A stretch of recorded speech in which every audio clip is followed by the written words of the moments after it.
Bienvenue sur Work in Process, le podcast dédié aux entrepreneurs qui veulent bosser moins mais mieux en ayant une croissance pérenne. Alors, si vous voulez allier croissance et sérénité, performance et flexibilité, abonnez-vous. Ce podcast va devenir votre outil préféré. Je suis Marine Aubaré, business designer. Ma passion ? Décortiquer vos problèmes et vous proposer des solutions innovantes et performantes. Bienvenue dans l'aventure. Bonjour à tous et bienvenue dans un nouvel épisode de Work in Process. La semaine dernière, on a vu ensemble comment se créer une trousse de secours pour gérer son business en cas de maladie ou d'accident de la vie. On a vu à quel point c'était indispensable de créer des systèmes professionnels au service de votre vie. Mais du coup, comment gérer ces systèmes au quotidien ? Comment est-ce qu'on peut s'assurer qu'ils soient à jour et opérationnels pour justement pallier à un maximum d'éventualités? C'est ce qu'on va voir dans l'épisode de cette semaine. À la fin de cet épisode, vous saurez non seulement gérer vos process, mais aussi comment les mettre à jour de façon simple et efficace. Gérer ces process, la méthode, c'est parti. Tout d'abord, pour pouvoir bien gérer vos process, c'est indispensable que vous compreniez le cycle de vie d'un process. Oui, il n'y a pas que les produits qui ont un cycle de vie. Un cycle de vie de process, ça comporte 4 étapes. La première étape, c'est l'analyse, la découverte finalement des besoins. Puisque quand on crée un process, c'est souvent qu'on a besoin de réaliser quelque chose, que ce soit pour nous, pour un client ou un fournisseur. Pour cette étape-là, enfilez votre costume d'inspecteur gadget et allez sur le terrain. Posez des questions. Essayez de creuser. Pourquoi est-ce qu'on a besoin d'un process maintenant pour cette tâche ? Une fois que c'est fait, que vous avez suffisamment de données, on passe à la deuxième phase du cycle de vie d'un process. C'est la création. Pour pouvoir créer un process, vous allez émettre des hypothèses, c'est-à-dire vous allez tester des choses et rectifier le tir derrière. Pour créer un process, rien de plus simple. Vous prenez un déclencheur, la première étape de votre process, et vous déclinez étape par étape toutes les petites choses qu'il faudra faire pour réaliser une tâche, accomplir une mission. Ensuite, la troisième étape, c'est justement d'aller tester son process, parce qu'il faut voir s'il fonctionne. C'est la phase d'utilisation. Prenez le process que vous venez de créer sous les yeux et réalisez la tâche en le suivant scrupuleusement. Si vous voyez qu'il manque des choses, prenez des notes à côté pour pouvoir le modifier. Et si la tâche est impossible à faire avec le process que vous avez créé, c'est qu'il faut repasser dessus. La quatrième phase du cycle de vie d'un process, c'est une phase d'évolution et parfois de mort. Pourquoi de mort ? Parce que si vous vous rendez compte qu'un process n'est pas utile à l'exécution par exemple d'une tâche ou d'une mission, dans ce cas ça ne sert à rien de le garder. Par contre, si vous voyez qu'il manque des éléments, des précisions, que vous avez besoin par exemple pour une tâche d'avoir un visuel, une vidéo, une capture d'écran, dans ce cas c'est une évolution positive. C'est l'occasion de faire une nouvelle version de votre process avec ses améliorations. Du coup, maintenant, vous pouvez repartir sur un cycle de vie de votre process qui a été mis à jour, qui a été modifié.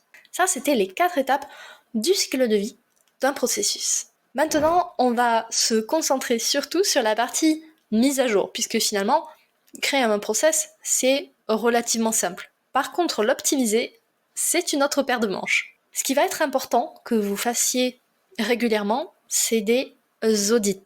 L'audit, c'est la clé pour améliorer continuellement son business et ses systèmes. Pour ça, vous allez devoir définir des fréquences en fonction des process. Ça peut être une révision par mois, par trimestre, par année, etc. Ma recommandation, c'est d'auditer tous vos systèmes tout au long de l'année. Et surtout, pas tous en même temps, s'il vous plaît. Sinon, bonjour la montagne à gravir pour l'audit et l'autre montagne à gravir pour les optimisations. Fonctionnez plutôt petit pas par petit pas, un système à la fois. Une fois que vous avez audité ce système, mettez en place les optimisations, les améliorations et ensuite passez au suivant. L'idée, c'est qu'il y ait plusieurs cycles de vie d'un process en parallèle. Un peu comme si c'était des roues qui étaient entraînées à des fréquences, à des vitesses différentes. Et c'est le fait que toutes ces roues tournent à une fréquence différente qui permet de gérer vos process correctement. Donc maintenant qu'on a compris le cycle de vie d'un process et quand est-ce qu'il fallait les mettre à jour, on va voir comment est-ce qu'on peut mettre à jour un process. Le mieux et le plus simple, c'est que ce soit la personne qui réalise la tâche qui mette à jour le process selon les découvertes qu'elle a eues en réalisant la tâche. Si vous bossez seul, la question ne se pose pas. Par contre, si vous bossez à plusieurs, pensez à responsabiliser au plus tôt chacun des membres de l'équipe. Tout le monde doit ramer dans le même sens, sinon c'est un coup à tourner en rond. Ma recommandation là-dessus, c'est de définir des règles communes à tous, que ce soit au niveau de la forme, des outils ou de la fréquence. Le but, créer une unité et avancer ensemble comme les Spartiates. D'ailleurs, j'ai une recommandation bonus sur ce point. Si vous bossez avec des prestataires, par exemple d'autres freelances, demandez-leur des modes d'emploi sur ce qu'ils vous fournissent. Par exemple, un directeur artistique ou un brand designer va créer une identité pour votre marque, un univers. Demandez-lui qu'il vous fournisse, normalement il va le faire naturellement, mais si c'est pas le cas, posez-lui la question. Demandez-lui à ce qu'il vous fournisse des cas d'usage pour que vous, et éventuellement vos équipes, utilisiez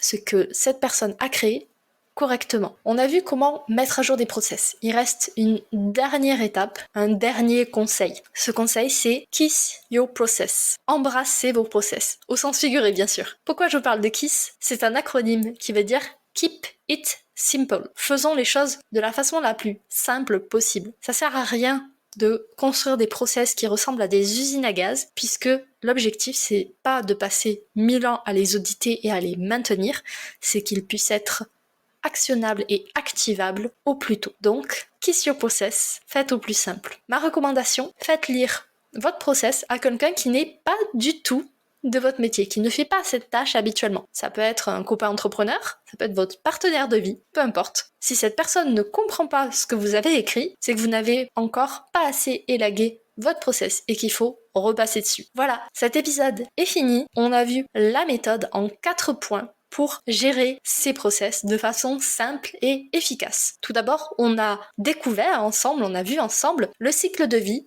d'un process pour pouvoir bien le gérer, avec 4 étapes. La découverte des besoins, la phase de création, la phase de test et la phase d'évolution, voire parfois de mort. Ensuite, on a vu que l'audit, c'était la clé pour améliorer continuellement votre business et vos systèmes, et qu'il fallait le faire à des fréquences qui étaient définies. En 3e point, on a vu comment concrètement mettre à jour un process, qu'on soit seul ou en équipe. Et le dernier conseil qu'on a vu, c'est qu'il faut embrasser vos process. Ils sont là pour vous aider. Mais pour vous aider, il faut qu'ils soient créés de la façon la plus simple possible. Voilà, cet épisode est terminé. J'espère qu'il vous a plu et qu'il vous a donné envie de jeter un œil à vos process. Si vous voulez optimiser vos process, je vous invite à regarder dans la description de cet épisode. Je vous ai mis le lien pour réserver une session stratégique. C'est un appel gratuit, sans engagement, de 30 minutes où, ensemble, on va faire un point sur l'une de vos problématiques et on va trouver des pistes à explorer. Plutôt pas mal, non ? Donc si vous voulez optimiser vos process, réservez une session stratégique